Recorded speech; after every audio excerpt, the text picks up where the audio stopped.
दादा दादी कहते थे। सुंदरकांड के पाठ से हमारे जीवन में क्या लाभ होता है? सुंदरकांड से आप क्या सीख सकते हैं? हम इसका पाठ तो करते हैं, लेकिन इसके पीछे छिपे अर्थों को कभी नहीं जान पाए। मैं आपको इसके वे सभी 31 उपयोगी पाठ समझाना चाहती हूँ। इसमें श्री हनुमान जी के भीतर शक्ति के एहसास, अत्यंत कठिन कार्यों और श्री राम के दूत के रूप में उनकी लंका यात्रा के बारे में बताया गया है। विभिन्न घटनाओं से सबक मिलता है। जामवंत ने हनुमान जी को उनकी शक्तियों का एहसास करवाया, वे जो भूल गए थे। सबक न हम सभी के अंदर कुछ न कुछ गुण छुपे होते हैं। जरूरत है तो बस उसे पहचानने की। प्रत्येक व्यक्ति में कुछ अद्वितीय गुण होते हैं। हमें बस उसे पहचानने का और उसका दोहन करने की आवश्यकता है। सबक 2, बिल्कुल जामवंत की तरह किसी का भी मित्र होने चाहिए और उन्हें महत्व देना चाहिए, क्योंकि वे किसी की छिपी क्षमता को पहचानकर और उसे बढ़ावा देकर आगे बढ़ने में मदद करते हैं।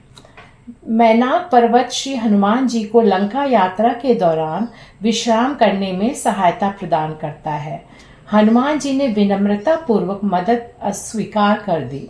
सबक नंबर 3, अपने लक्ष्य के प्रति केंद्रित रहें। जब तक आप अपने लक्ष्य तक नहीं पहुंच जाते, तब तक हार न माने, भले ही वे कितने भी दूर क्यों न हो। कभी कभी बीच में ही अपने लक्ष्यों को छोड़ने का प्रलोभन आ सकता है, लेकिन उनके झांसे में न आए। सबक नंबर 4, जब आपको ना कहने पड़े तब भी विनम्र रहें। आपको उसके प्रस्ताव को ठुकराते समय किसी की भावना को ठेस नहीं पहुंचानी है। सुरसा समुद्री नाग श्री हनुमान जी के रास्ते में आती है और उन्हें भोजन के रूप में खाना चाहती है। श्री हनुमान जी ने उनसे आग्रह किया कि उन्हें जाने दें, और बाद में वह स्वेच्छा से उनके मुंह में प्रवेश कर जाएंगे। सुरसा इससे सहमत नहीं होती और अपना आकार बढ़ाने लगती है, और श्री हनुमान भी ऐसा ही करते हैं। बाद में वह अत्यंत सूक्ष्म आकार धारण कर लेते हैं और अपना वचन निभाते हुए सुरसा के मुंह में प्रवेश कर जाते हैं और तेजी से बाहर निकलकर भाग जाते हैं। सबक 5, केवल शारीरिक शक्ति ही हर समय आपकी मदद नहीं कर सकती, बुद्धि भी महत्वपूर्ण है। व्यक्ति को ताकत अर्थात शक्ति का प्रभावी ढंग से उपयोग करना आना चाहिए। सबक 6, शक्तियों का प्रयोग आवश्यकता पड़ने पर ही करना चाहिए।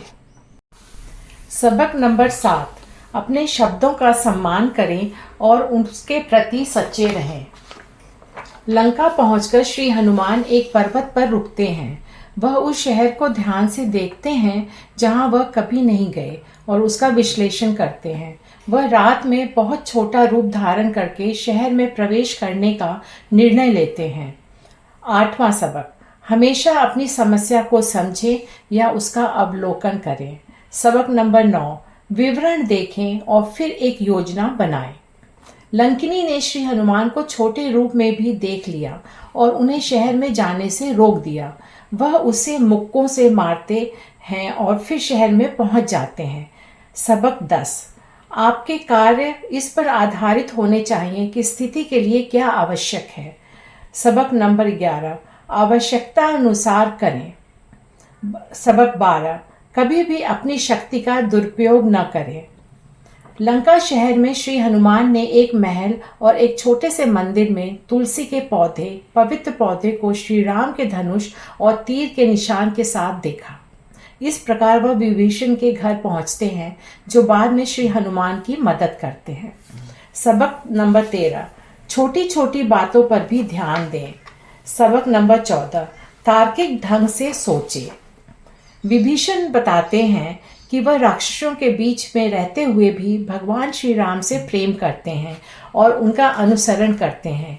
जैसे जीभ कठोर और मजबूत दांतों से घिरी होने पर भी कोमल होती है, वैसे ही वह राक्षसों के बीच में रहते हुए भी श्री भगवान से प्रेम करते हैं और उनका अनुसरण करते हैं। सबक नंबर 15, यह आपके कार्य हैं जो आपको वह व्यक्ति बनाते हैं जो आप हैं। न कि आपके दोस्त। सबक नंबर 16, आपके दोस्त का आप पर सबसे कम असर हो सकता है जब तक कि आप खुद ऐसा नहीं होने देते। सबक नंबर 17, कोई भी आपको गुमराह नहीं कर सकता या आपको गलत रास्ते पर नहीं ले जा सकता जब तक कि आप उन्हें अनुमति न दें। श्री हनुमान सावधानी पूर्वक सीता के पास जाते हैं। वह एक पेड़ पर बैठकर भगवान राम की स्तुति करते हैं और फिर सीता के सामने भगवान राम की अंगूठी गिरा देते हैं। सबक नंबर 18, जब कोई व्यक्ति समस्या में हो तो केवल कार्रवाई निष्कर्ष पर न पहुंचे, दूसरे व्यक्ति के दृष्टिकोण से सोचे। इतने लंबे समय तक राक्षसों के बीच रहते हुए यदि श्री हनुमान अचानक सीता जी के सामने आ जाते तो वे उन्हें भी राक्षसों में से एक समझ देती और डर जाती। इसलिए उसके बजाय उन्होंने भगवान राम की स्तुति करके आराम का माहौल बनाया और फिर सबूत के तौर पर भगवान की अंगूठी देकर उनका विश्वास हासिल किया। सीता जी से मिलने और भगवान राम का संदेश देने के बाद श्री हनुमान सीता से अनुमति लेते हैं और अशोक वाटिका में भोजन करने के लिए आगे बढ़ते हैं। सबक नंबर 19, यहाँ तक कि जब आप बहुत व्यस्त हों या आपके सामने कुछ चुनौतीपूर्ण या मनोरंजक कार्य हो, तब भी अपने दैनिक कार्यों जैसे समय पर भोजन करना और अन्य सभी गतिविधियों के लिए समय निकालें। स्वस्थ शरीर के लिए यह बहुत ज़रूरी है और अन्य चीज़ों के लिए इन्हें नज़रअंदाज नहीं किया जाना चाहिए। जब मेघनाथ ब्रह्मास्त्र चलाता है तो श्री हनुमान जी में उसे टालने की पर्याप्त शक्ति थी। ब्रह्मा जी के वरदान के बावजूद श्री हनुमान ब्रह्मास्त्र के सामने झुक गए। सबक नंबर 20, दूसरों की शक्तियों एवं ज्ञान का सम्मान करें। सबक नंबर 21, चाहे आपने कितना भी ज्ञान, शक्ति या पद हासिल कर लिया हो, विनम्र रहें। सबक नंबर 22, दूसरों को नीचा दिखाकर अपनी शक्ति, ज्ञान, पद का प्रदर्शन करने की कोई आवश्यकता नहीं है। लंका के राज दरबार में ले जाए जाने पर श्री हनुमान को दंड स्वरूप उनकी पूंछ में आग लगा दी जाती है। वह अपनी पूंछ बढ़ाकर स्थिति का आनंद लेते हैं और अपने आसपास के लोगों का मनोरंजन करते हैं। सबक नंबर 23, जिंदगी में मौज मस्ती भी ज़रूरी है। सबक नंबर 24, कुछ हास्य और मनोरंजन के साथ जीवन के पलों का आनंद लें। श्री हनुमान ने लंका छोड़ने से पहले लंका के महत्वपूर्ण स्थानों को जला दिया। सबक नंबर 25, श्री हनुमान जानते थे कि बाद में भगवान राम अपनी सेना के साथ आएंगे, इसलिए उनकी मदद के लिए उन्होंने पहले ही उन महत्वपूर्ण स्थानों को नष्ट कर दिया जिनका उन्होंने ध्यानपूर्वक अध्ययन किया था। पहले से योजना बनाएं और उसके अनुसार कार्रवाई करें। सबक नंबर 26, किसी कार्य को पूरा करने के लिए अंतिम क्षण तक इंतज़ार न करें। श्री हनुमान भगवान राम द्वारा सौंपे गए कार्य को पूरा करने के बाद वापस लौटते हैं और उन्हें सीता जी का संदेश देते हैं। जब भगवान श्री राम हनुमान जी की उनके अनुकरणीय कार्य के लिए प्रशंसा करते हैं तो श्री हनुमान बताते हैं कि वह सौंपे गए कार्य को पूरा कर सकें, क्योंकि उन्होंने भगवान श्री राम को अपने मन में रखा था और यह उनकी कृपा के कारण ही था कि वह अपने मिशन में सफल हुए। सबक नंबर 27, सर्वशक्तिमान में विश्वास रखें। सबक नंबर 28, विनम्र रहें। मैंने किया पर ध्यान केंद्रित नहीं किया जाना चाहिए।